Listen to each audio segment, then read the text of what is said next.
Hi everybody. In this module I want to touch on the best practices when it comes to remote means of communication. So anything aside from a face-to-face mode of negotiation or sales.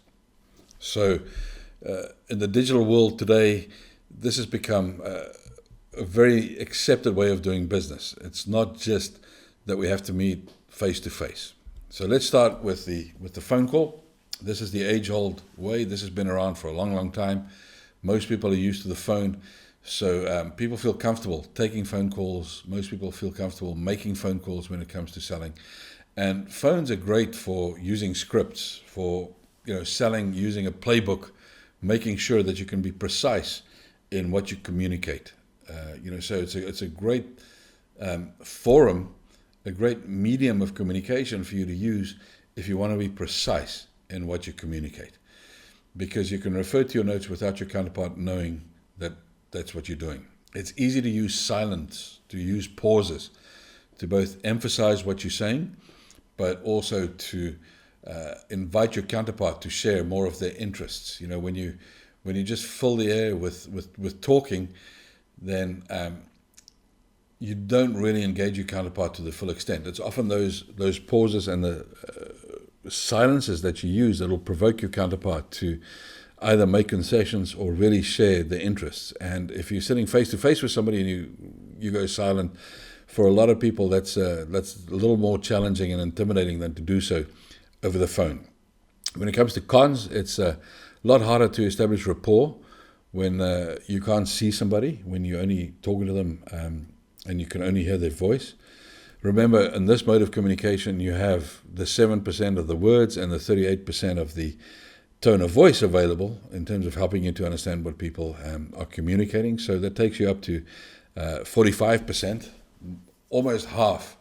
Remember, body language represents 55% of how people are understood when they're communicating. So, of course, that's missing on a phone call, but it's still almost half the context there. What that does mean is that you need to minimize distractions, right? You need to be fully focused on phone calls. You can't do phone calls. If you want to do sales calls, business calls, you need to be in an environment where you're not distracted, because you really have to focus on what your counterpart is saying. It's really easy to lose the plot because you don't have the visual cues. So you want to make sure that you're not distracted. Doing sales calls while you're driving or sitting in a busy coffee shop where there's a lot of background noise, that's not ideal. It's not ideal at all. You should do small talk to establish rapport up front. Obviously, when I say this, some people will favor less small talk than others, but it's always a good idea to fish on the personal side to really motivate or to really understand what motivates your counterpart. So small talk is always a good thing to do. Make sure that you're prepared or that you have a script to hand. If this is something that you do repetitively, if you use the phone a lot, and you're selling the similar set of products, services, and solutions, you should create scripts. You can create bullet point references. It doesn't necessarily have to be a word-for-word script, but if you have a script, if you have a guide, you can make sure that you consistently apply best practices, right? Also on the phone, make sure that you explain things in a little bit more detail and that you confirm understanding. So if you've explained something to somebody, clarify it and maybe even ask them, hey Bob, I just want to check that you understood what I'm saying. Can you tell me maybe what you've heard me say? It's a great way to confirm that they understand what you're saying and that they don't misinterpret what you're saying. Because on the phone, because that body language component is missing, it is of course much easier for people to misunderstand what you're saying. If we look at conference calls, this is a way that a lot of business gets done. In the corporate sector, a lot of the time, corporate procurement, they love using conference calls. It's great for them to be able to script their approach, to use different tactics and techniques. They will for sure use silence. And you have more tactics that you can use. If you imagine 3 or 4 people sitting in a conference room around one of these conference telephones, they can sit there, they can put it on mute, and they can have a discussion amongst themselves while you're talking, while you're presenting. They might not even be listening to you. They might just be running off their playbook, their tactics playbook, right? If they're not physically present on the same site, then it's a little bit harder if they phone in remotely. But then they probably on instant messaging, where they're sending each other messages while they're listening to you, while they're on mute. So be mindful if you're presenting on a conference call. It's very challenging to know if people are really engaged, if they're really listening. So what you want to do is you want to make sure that you pause and get feedback regularly, that you design, if you're presenting on a conference call, some ideas, etc., that you design your engagement to such an extent that you don't spend too much time talking, that you invite feedback and comment all the time, for two reasons. Because then that way you maintain their interest, and number two, you prevent them from switching off and directing their attention elsewhere.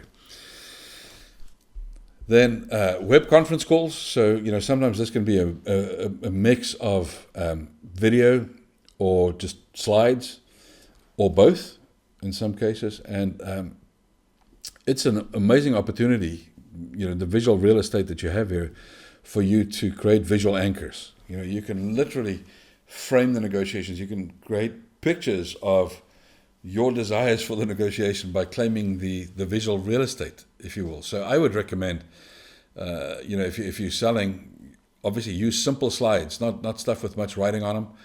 Pictures are really good. So pictures, maybe as few words or figures as you can possibly get away with, but put these up as a background to you speaking. So if you're presenting an idea, I wouldn't necessarily prefer to be on camera.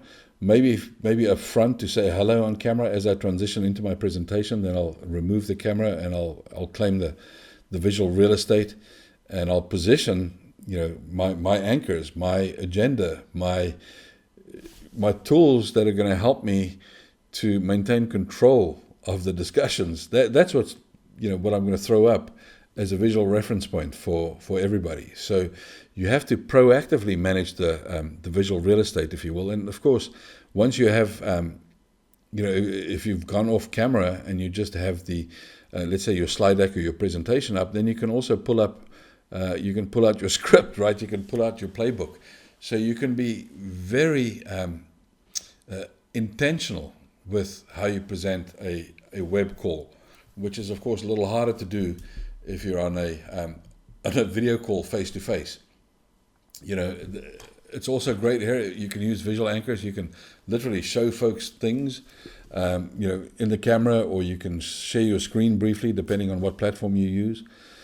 It's easier to establish rapport with your counterparts here because now you have visual clues. You might not have the full 55% contribution made by body language as you would from a face-to-face meeting, because quite frankly, sometimes the lighting is not good. You can't really see the whole body. You're only seeing the face or the neck up. So there are many important clues missing. But the fact of the matter is, it is more than the 45% that you have through combined words and tone of voice. At least you're getting into the 60s, 70s, 80% in terms of understanding the full context of the message coming your way. So it can be much harder to stay on script. If you're following a script or certain bullet points here, you want to maintain eye contact, which in the case of video calls means looking at the camera, right? You want to look right at the camera, and so it's not so easy to refer to notes, etc. But however, you want to be very focused on how you manage the experience that your counterparts have. I'm surprised at how little effort people put into how they come across on camera. First impressions are key, and if you're a professional, you really have to consider the background, the setting for the video call, right? Are you just sitting at a coffee table? Are your kids running through the room while you're on the call? What does the background look? What's up against the wall?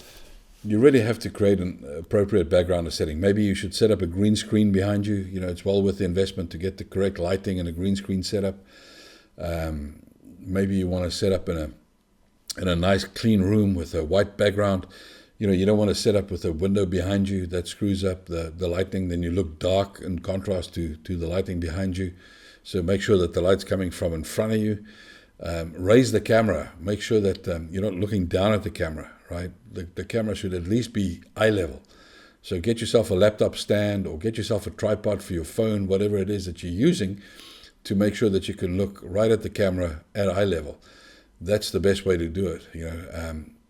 You don't want to look down on your counterpart. You don't want to come at them from that angle. It just doesn't look professional at all. Make sure you have a good tech setup, right? Make sure that you have a good broadband connection so that you have uninterrupted video.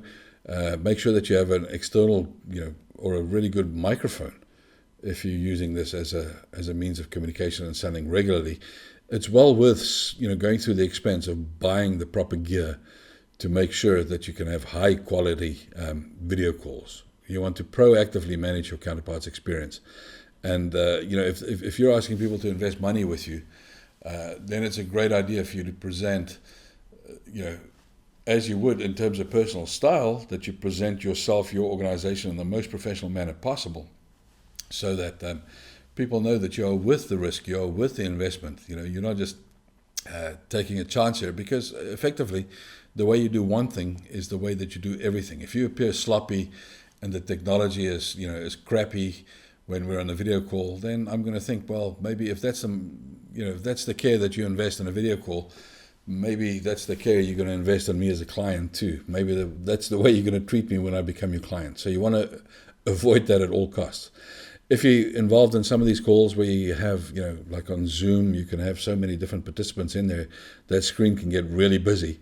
You might want to involve an observer, and as part of your team, and all that you assign to them is to literally look at everybody on there, to gauge their reactions to what's being said, to gauge the level of engagement, so that you can formulate a plan in terms of identifying the stakeholder interests and selling to specific stakeholders the portions of your value proposition that they need to consider.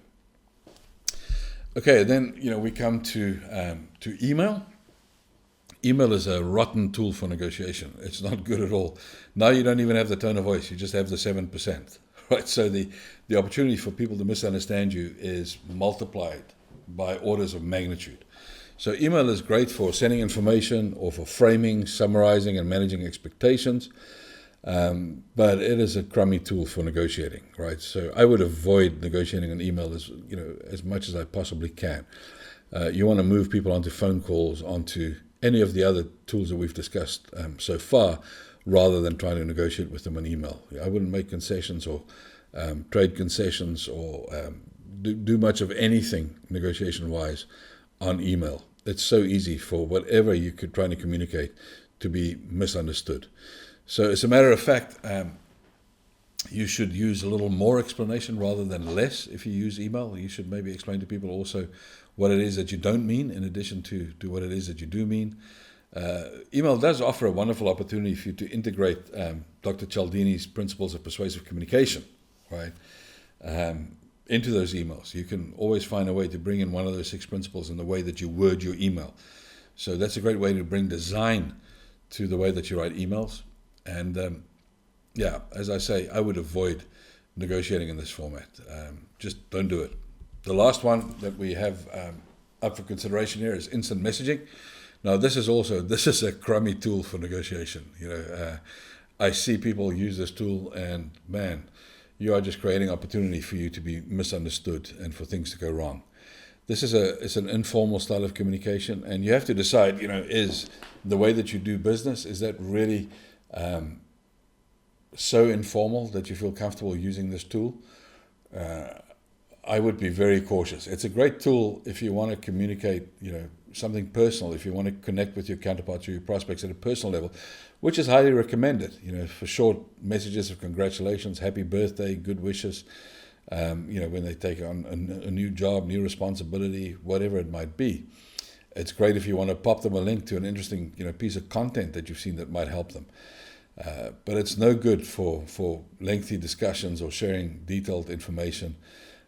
So I would just use it sparingly, very sparingly, and I would remember the etiquette of good communication, even when you're using instant messaging. So make sure that you use proper salutations. You can be more brief in your explanation, but pay attention to grammar. Remember that the way that you do one thing is the way that you do everything. So don't let up. Don't bring less intent, because it's a more informal method of communication.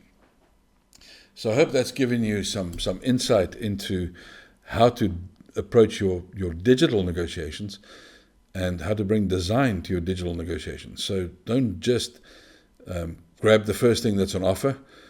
Make the medium of communication, part of your planning, part of your strategizing, in terms of finding the way that's best suited to the products, services, and solutions that you are selling and bringing to market.